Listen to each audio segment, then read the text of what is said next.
Հայոց 19-ամյա բանակի տոնի նախօրեին Մայրաթոր Սուրբ Էջմիածնում տոնական պատարագ էր ամենայն հայոց Գարեգին II կաթողիկոսի հանդիսապետությամբ։ Մայրավանք էին եկել պաշտպանության նախարարը, բանակի բարձրագույն սպայակազմը, թեմակալ առաջնորդներ, Մայրաթորի միաբաններ, զինծառայողներ եւ բազմաթիվ հավատացյալներ։ Պատարագիչն էր բանակի հովության առաջնորդ Տեր Վրթանես եպիսկոպոս Աբրահամյանը։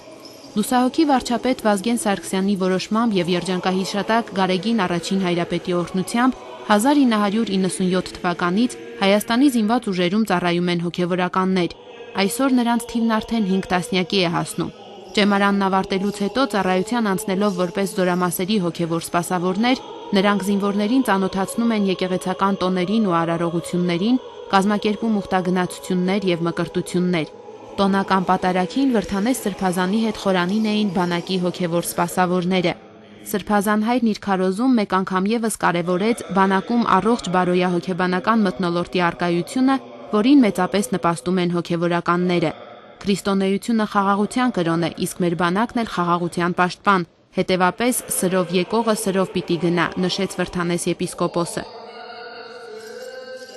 Պատարագից հետո կատարվեց հանրապետական մաղթանք։ Նորին սրբությունն իր օրհնությունը բերեց հայոց բանակին եւ նրա առաջնորդներին, պահպանիչ աղոթքով Տիրոջից հայցեց խաղաղություն եւ բարօրություն մեր ազգի, պետության ու եկեղեցու համար։ Հանրապետություն հայոց։ Վասնորո մեծաձայն գոհաբանությամբ սփարս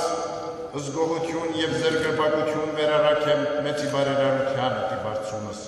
Պատարագից հետո հոգևորականներն ու զինվորականները տեղափոխվեցին հին ճեմարանի դահլիճ, որտեղ տեղի ունեցավ պաշտոնական ընդունելություն։ Ողջունելով հյուրերին վեհափար հայրապետն իր ուրախությունը հայտնեց եկեղեցու եւ բանակի միջև ձևավորված բարի ավանդույթների կապակցությամբ։ Հայրենիքը հայոց նվիրական սուրբ հողն է, նվիրագործված դարերի պատմությամբ եւ մեր հայրերի ու զավակների սուրբ արյունով։ Հայրենիքը նաև մեր մշակույթն է, մեր հոգևոր արժեքները, մեր եկեղեցին, հայոց ընտանիքն ու հայ մարդը, որի պաշտպանությանը կոչված է ծառայելու հայոց բանակը, նշեց վեհափար հայրապետը։ Նորին սրբությունը հայ եկեղեցու Սուրբ Ներսես շնորհալի պատվո շքանշանով պարգևատրեց Հայաստանի Հանրապետության պաշտպանության նախարարի առաջին տեղակալ գնդապետ Դավիթ Տոնոյանին, պաշտպանության նախարարի տեղակալ Արա Նազարյանին եւ Զինված ուժերի գլխավոր շտաբի պետի առաջին տեղակալ գեներալ լեյտենանտ Էնրիկո Ապրիամովին։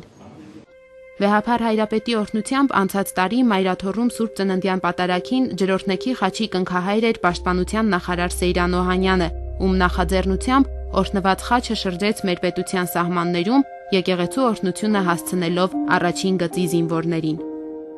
Խաչը անցնելով մեր զորամասերով եւ մանավանդ մեր սահմաններով առաջի գծով իր դերակատարությունը կատարեց։ Մենք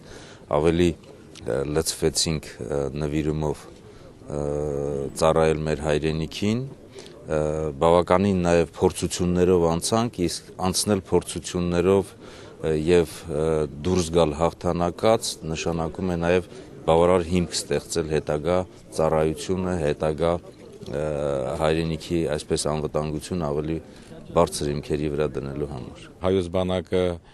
այն բանակն է, որ մահ չի սփռում, այլ ընդհակառակը իր հզորությամբ, իր մարտունակությամբ եւ իր քաջարի զինվորներով կարողանում է պահպանել հայության ինքնությունը, հայրենիքի շինությունը եւ նրա սահմանները ամբողջությամբ։ Մենք նույնպես միանում ենք այդ օրհնությանը եւ բերում մեր մաղթանքը, որպեսզի հայոց բանակը կարողանա իր շարժման մեջ նմաշումներ, հաղթանակներ արձանագրել իբարս մեր հայրենիքի եւ մեր եկեղեցու։ Խաղաղություն եմ ցանկանում մեր անվտանգությունը առաջնագծում ապահովող զինվորականներին։ Ես ցանկանում եմ հայ ժողովրդին, ամբողջ ազնագազմին խաղաղ երկինք, բարի ծառայություն եւ ապահով ապագա։ Ամեն տարի հայոց բանակի օրը պաշտպանության նախարարի գլխավորությամբ հրամանատարական կազմը գալիս է Մայրաթոր Սուրբ Էջմիածին, այստեղ համատեղ մեր հավատավոր զավակների հետ եւ մեր հոգեվոր դասի հետ սրբազան պատարագին մասնակցություն բերելու, աղոթելու եւ հայցելու երկնավորից, որ Տերը անսասան պահի հայոց երկիրը, բարոր մեր ժողովրդի կյանքը եւ խաղաղ եւ զորեղ հայոց բանակը։ Թող Աստծո օրհնությունը միշտ լինի մեր հայրենիքի եւ հայոց բանակի ու մեր ժողովրդի վրա։